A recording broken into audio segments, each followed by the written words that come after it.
South Carolina's new Hands-Free and Distracted Driving Act will go into effect on September 1st. There will be some new restrictions on using mobile devices while behind the wheel of a car. Attorneys Jeffrey Ward and Brandon Dawson with those Thumbs Up guys are here to walk you through what you need to know about these new laws. Good morning to you guys. Good morning. Morning, Thanks for Emily. having us. Great to have you guys here. All right, what do we need to know before getting behind the wheel starting September 1st? Yeah, new law goes into effect September 1st, and you may be thinking, oh, we've always had a no texting and driving. That's been around since I think 2014, but this expands it. It's all mobile devices. That includes cell phones, tablets, GPS units, even your smartwatch. If you are interacting with your smartwatch other than by voice command, that would be considered a mobile device, and you could be penalized for that.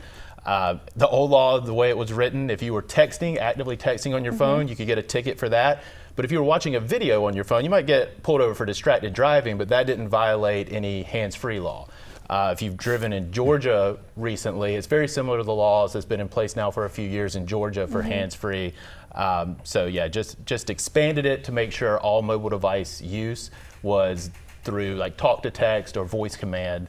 So you're not looking at your phone while you're driving down the road. A lot of Hey Siri, right? Yeah, a lot of Hey Siri, yeah, for sure. A lot of that goes on. Is there anything we can do before we get behind the wheel that can kind of set us up for success to make sure we're complying with these laws? Yeah, I mean, I think it should be something you're already doing is not using your phone. I know I'm guilty at a stoplight, right? And grabbing my phone and maybe looking at something. Yeah. Start actively monitoring yourself. If you're grabbing that phone when you're at a stoplight, that is also a violation of the hands-free law. If your car is in drive, that's when the law is in effect. The only time that it wouldn't be and you're in the car would be if it's parked. So I think if you're pulling up to a stoplight and you find yourself, grabbing your phone, maybe just put it down and go, okay, like I can't have that. Not today. Yeah, we're on a phone diet, right? We cannot have the phone right now. And really, it's just kind of reconditioning and reprogramming yourself, and maybe having.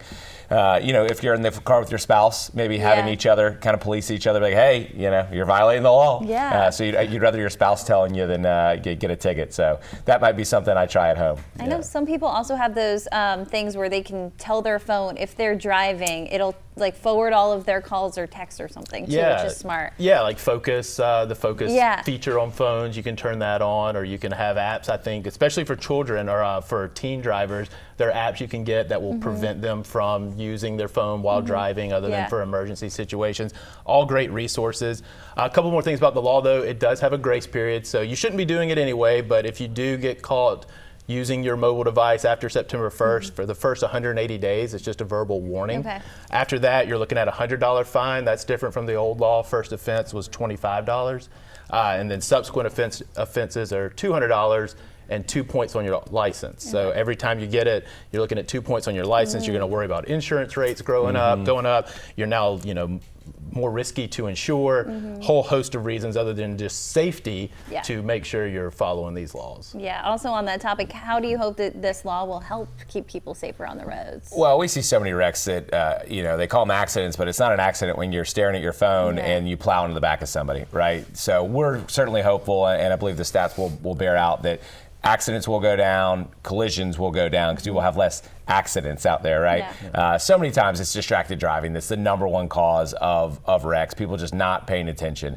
I always say, like, there's no way I would plow into the back of somebody if I was actually 10 and 2 looking straight ahead all the time. I mean, that just doesn't happen if you're paying attention. And the phones are the number one distraction, that we have in the cars these days. Yeah, every time a certain type of wreck happens, without question, we send out a preservation of evidence letter. If it's a rear end collision or a T-bone where it doesn't look like the brakes are tapped, that defendant is getting a letter from us saying, preserve your cell phone. We need to know, or we need you to prove you were not on it. Because like Brandon said, certain wrecks only happen if you're looking down, if you're not looking at the road 10 and 2. And it's so easy to prove because your cell phone records everything you're doing. Yeah. Well, thank you guys so much for all of this important info. Yeah, Some changes coming to the roads in the coming weeks. So thank you guys so much.